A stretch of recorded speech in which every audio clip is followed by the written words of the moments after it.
with the current impeachment process happening in the United States Senate, there has been a lot of discussion around the powers of the two branches of the government, the executive and the legislature.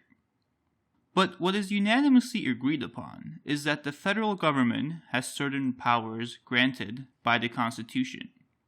These powers include, but are not limited to, making laws, negotiating treaties, declaring war, and collecting taxes.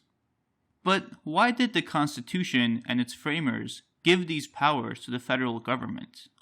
And what gives the federal government of the United States the power to rule over 330 million people? Well, hopefully by the end of this episode, we will provide one possible answer to these questions.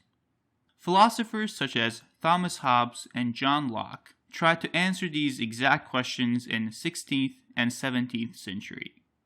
These two philosophers started out by asking a simple question: what would human life look like without any government?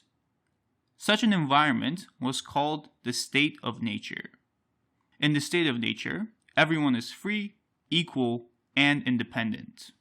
Locke and Hobbes both settled on the idea that everyone has the inherent right to everything that they need to survive. Hobbes believed that people in state of nature will have solitary, poor, nasty, brutish, and short lives. He also believed that every dispute, no matter how small or large, would eventually be settled with death. Hobbes argued that a common authority is needed to establish rules and regulate disputes. Locke generally agreed with Hobbes' views, but argued that humans are more peaceful.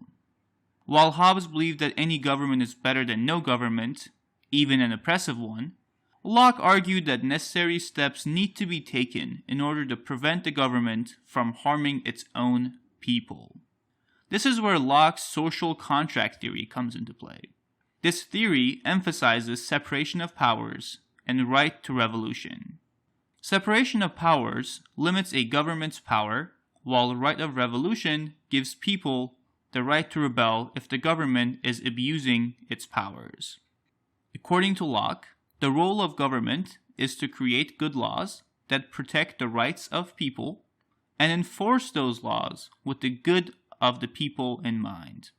Locke's political philosophy has since become known as liberalism. His ideas have heavily influenced the revolutions in America and France in the 18th century.